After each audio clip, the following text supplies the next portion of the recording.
আমি জানি না আমার এই গেজিতে এই দাগটা দেখতে পাচ্ছেন কিনা। আমি যখন বাইরে বেরাই এই টি শার্টটা পরে না, সবাই আমার ওই দাগটার দিকেই রাখে, দিয়ে বলে এখানে একটা কি লেগেছে মনে হয়। তেমনই আপনার সারা জীবনে যদি একটা আপনি ব্যবসা ভুল করে ফেলেন বা একটু বড় করে যদি লসে নিয়ে যান, সারা জীবন আপনার ব্রেনে ঘুরতে হবে ওরে ওই ব্যবসাটা ফেল হয়ে গেছে, আমি কি আর করবো।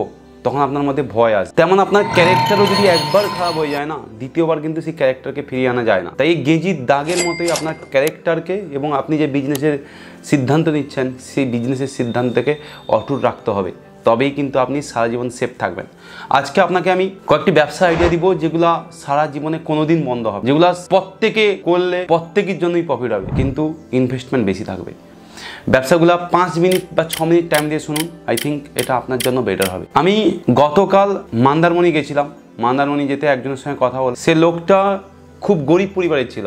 2019-এ তারপরে সে সেই দৃষ্টান্তমূলক একটা কাজ করে, তারপরে সে বর্তমানে 5-7 কোটি টাকার মালিক। কী কাজ করে? সে রিয়েল এস্টেট ব্রোকার হয়ে যায় 2019-এ। সে মন্দারমণির যত জায়গা বা কোনো হোটেল যদি বিক্রি থাকে সেরকম কাস্টমার খুঁজে আনতো এবং বিক্রি করতো। ঠিক আছে, আমি কালকে তার সঙ্গে সেই ভদ্রলোকের সঙ্গে গিয়ে কথা বললাম, তার নিজস্ব একটা 4 কোটি টাকা হোটেল বানিয়ে নিয়েছে সেই ব্রোকারি করে করে। আরে ভাই, রিয়েল এস্টেটের বিজনেস কোনো দিন বন্ধ হবে না। আপনি যদি ব্রোকারি করেন, ইনিশিয়ালি আপনার কাছে টাকা নেই। আমি জানি যারা ভিডিও দেখছে কেউ না কেউ চাকরি করছে বা কেউ কিছু ছোটোখাটো ব্যবসা করছে, তারা বড় হতে চায় না। আমি বলবো যাই করছেন একটা ব্রোকারি শুরু করুন, রিয়েল এস্টেটের ব্রোকারি করুন। জায়গা, জমি, হোটেল, কমার্শিয়াল প্রপার্টি যা খুশি বিক্রি করুন। আমি আপনাকে বলে দিই, আমার কাছে মাল আছে, মানে রিয়েল এস্টেটের প্রোডাক্ট আছে। দার্জিলিংয়ে অনেক হোটেল আছে, দার্জিলিংয়ের চা বাগান আছে। আপনি যদি চান আপনি আমার সঙ্গে মিশে রিয়েল এস্টেটের বিজনেস শুরু করতে পারেন। আপনি ব্রোকারি করবেন, যা প্রফিট হবে আপনার হাফ আমার হাফ, ঠিক আছে? কারণ আমি আপনাকে মালটা পুরো দেখিয়ে দিব, ঠিক আছে? তো রিয়েল এস্টেটের ব্রোকার লাইফ টাইম কোনোদিন বন্ধ হবে না। মানুষ যত বাড়ছে, জায়গার হ্রাস তত হচ্ছে, জায়গার দাম তত বাড়ছে, ঠিক আছে? বা আপনার জিনিসের দাম তত বাড়ছে। তাই রিয়েল এস্টেটের ব্রোকারের কাজ কখনো বন্ধ হবে না। সেকেন্ড কী বলুন তো, মেডিকেল বা মেডিসিন ইন্ডাস্ট্রি। আপনি যদি কোনো রেপুটেড মেডিসিনের ফ্র্যাঞ্চাইজি নেন, যেমন সস্তা সুন্দর থেকে আরম্ভ করে, মেরিল্যান্ড থেকে আরম্ভ করে, অ্যাপোলো ফার্মাসি থেকে আরম্ভ করে, ওই ব্যবসা কোনোদিন আপনাকে লস করাবে না। ওই ব্যবসায় ইনভেস্টমেন্ট বেশি, কিন্তু ভাই ইনকামও বেশি। আমি আপনাকে বলি, মেডিসিনের ব্যবসা একটা লোকের সঙ্গে কথা হয়েছিল আমাদের এইখানে। তার সে একটা দোকানে কাজ করতো, দোকানে কাজ করে সে মেডিসিনের দোকানে কাজ করতো, সঙ্গে তাদের ডায়াগনস্টিক সেন্টার ছিল, সেখানে কাজ করতো। তারপরে সে কী করে, কিছু টাকা জমিয়ে মেডিসিনের ব্যবসা শুরু করে। আমি 2013-র কথা বলছি। তারপরে আজকে আমাদের এখানকার মধ্যে সবথেকে বড় ফার্মাসি খুলে বসেছে এবং সে বর্তমানে কোটি টাকার মালিক। আপনি মেডিসিনের যে কোনো ব্যবসা বা আপনি ডায়াগনস্টিক সেন্টার বা নার্সিং হোম বা প্রাইভেট কিছু হেলথ সার্ভিস যদি কিছু দেন, এই সব ব্যবসা কোনো দিন বন্ধ হবে না, ঠিক আছে? তাই মেডিকেল ইন্ডাস্ট্রির ব্যবসা চোখ বুঝে করতে পারেন। মানুষ অসুস্থ হবে, মানুষের টাকাও আছে, মানুষ অসুখ সারানোর জন্য আপনার কাছে যাবে। তৃতীয় কী বলুন তো, আপনাকে একটা এক্সাম্পল দিই। আমি 2001-এর কথা বলছি। তখন আমার বয়স ধরুন 5 বছর। আমার মা বলে, সে লোকটা কী করতো, বাড়িতে ওই আলু পেঁয়াজ বিক্রি করতো, বাড়িতে বিক্রি করতো, হাটে বাজারে যেত।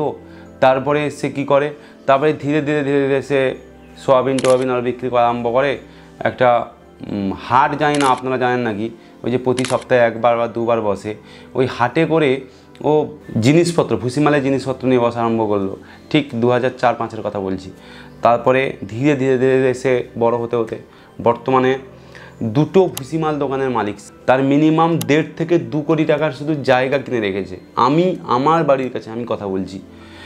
আপনি যদি ডেলি ইউজেবল কোনো প্রোডাক্ট, বিশেষ করে খাওয়ার প্রোডাক্ট, সেই টাইপের যদি বিজনেস করেন, ভুসিমাল থেকে আরম্ভ করে বা কোনো, আপনি ভাবুন পুরো একটা তেলের মশাল, আমাদের এদিকে মশালটা জ্বলে, আপনাদের ওদিকে ইঞ্জিন জ্বলে, বিভিন্ন জায়গায় কোথাও তুলসী জ্বলে। আপনি সেই তেলের ধরুন আপনি ডিস্ট্রিবিউশন দিলেন, সেটা আপনার ভালো চলবে। আপনি ধরুন নিজে একটা ভুসিমাল দোকান করলেন, বড় ভুসিমাল দোকান, বড় করে ভাবুন, ভালো চলবে। আপনি ভাবুন কোনো জেকের বা আপনার ধরুন কোনো বড় মশলা কোম্পানি আপনি ডিস্ট্রিবিউশনশিপ নিলেন, ভালো চলবে। এগুলো না আপনাকে কোনো দিন লস করাবে না, কোনো দিন লস করাবে না। এটা সবথেকে প্রফিটেবল বিজনেস, ঠিক আছে? বাট ভাই ইনভেস্টও বেশি। চতুর্থ কী বলুন তো, সেটাও একটা এক্সাম্পল দিচ্ছি। একজনের নাম আমরা সন্তু দাদু বলি, আর একজনকে খোকন দাদু বলি। তো খোকন দাদু আর সন্তু দাদু দুজন মিলেই ব্যবসা শুরু করছিল সোনার দোকান। সোনার দোকান কোনোদিন লস হয় না, এই হিস্ট্রিটা শুনুন। দুজন মিলে সন্তু দাদু কী করতো, একটা ছোট দোকানে নিজেই কাজ জানতো, আর খোকন দাদু ও কাজ জানতো না, ঠিক আছে। ও একটা ছেলেকে, ওর কিছু টাকা ছিল, একটা ছেলেকে বসিয়ে সোনা দোকানে কাজ শুরু করছিল। সন্তু দাদু স্টিল এখনও তার সেই ছোটো দোকান 2005-এর পর থেকে এখনও সে নিজে কাজ করে, ছোট্ট ঝুপড়িওয়ালার মতো হয়ে আছে। আর খোকন দাদু যে আছে সে তো মারা গেছে, বাট তার ছেলে পুলে এখন হয়ে বিশাল বড় সোনার একটা পুরো ফ্র্যাঞ্চাইজি শুরু করে দিয়েছে। বড় সোনার বিল্ডিং, মানে সোনার বিল্ডিং না, সোনার দোকান করে নিয়েছে। চারপাশে অ্যাডভার্টাইজ করে, মিনিমাম 3 থেকে 4 কোটি টাকা মাসে ট্রানজ্যাকশান করে, আরও বেশি হবে, আমি ভুল বলছি, জুয়েলার্স দোকানটার নাম বলবো না। তো আপনি সেই সন্তু দাদুর মতো হবেন না খোকন দাদুর ছেলেদের মতো হবেন, ঠিক আছে, সেটা আপনাকে রিসার্চ করতে হবে। আপনি যদি সোনা দোকান খোলেন, যদি বড় করে ভাবেন, ওখানে ডায়মন্ড, সোনা, বিভিন্ন টাইপের পাথর, ওগুলো ভাই ভালো চলবে, ওগুলো কখনো বন্ধ হবে না, আপনাকে সারা জীবন ওগুলো খাইয়ে যাবে, সারা জীবন আপনি ইনকাম করবেন। সোনা কোনো দিন লস দেয় না, সোনা সর্বদাই প্রফিটেবল দেয়, ঠিক আছে, সর্বদাই প্রফিটেবল। লাস্ট অ্যান্ড ফাইনাল হচ্ছে, আপনাকে সবসময় মনে রাখতে হবে, আপনি যেই ব্যবসা করবেন না কেন সেটা আপনার ডিসিশানের উপর নির্ভর করছে, কেউ যেন পেশার না করে, এটা সবসময় মনে রাখবেন। আমি তো আইডিয়া দিলে 1000 আইডিয়া দেবো, সেটা আপনারা ভালো জানেন। এবার আমি বলবো যে ব্যবসার মধ্যে এমন কোনো ব্যবসা করুন যেখানে কম ইনভেস্ট। আমি যে রিয়েল এস্টেট ব্রোকারটা বললাম, ওই টাইপের ব্যবসা শুরু করুন। কীভাবে করবেন? আপনি কন্ট্যাক্ট করুন আমার সঙ্গে, নিচে কমেন্টে নাম্বার দেওয়া থাকবে আমার, আপনি কন্ট্যাক্ট করুন, আমি বলে দেবো, আমি আপনাকে কানেকশান দিব, ঠিক আছে। ব্যবসা শুরু করুন, যে কোনো একটা ব্যবসা যদি মন থেকে শুরু করেন না, যে কোনো ফুড বিজনেস, ওগুলো কোনোদিন বন্ধ হবে না। বিশেষ করে যদি আপনার খাওয়ার কোয়ালিটি ভালো থাকে। আমি তো গেছিলাম বিভিন্ন জায়গায়, বিশেষ করে মুম্বাইতে একটা বড়া পাও দোকান দেখি ডেলি 1 লাখ টাকা সেল করে, আর এটা ফেক নয়, ঠিক আছে। আপনি যদি খাওয়ার দোকানে সেটাকে যদি কোয়ালিটি রাখেন, আপনি যদি প্রফিট কম রেখে, আমাদের এখানে লস্যির দোকানের কথা বলছি, লস্যির দোকান ডেলি 30,000 টাকা সেল করে, আপনি আসবেন এগুলো আমি খাইয়ে দিই। তো ব্যাপার হচ্ছে, ব্যবসায় প্রচুর টাকা আছে, এমন কোনো ব্যবসা করুন যাতে মানুষের সবসময় নিড থাকবে আর টাকাও থাকবে আপনার, এইভাবেই ব্যবসা শুরু করুন। আর ভিডিওটাকে বলবো, যদি মনে হয় কিছু কারোর প্রফিট করবেন, ভিডিওটাকে শেয়ার করুন, আর নিজেও দেখুন, আরও 10 জনকে শেয়ার করুন, কারুর না কারুর ক্লিক হয়ে যেতে পারে। জীবনটা কিছু না কিছু ভালো করতে হবে না, তাই শেয়ার করুন প্লিজ।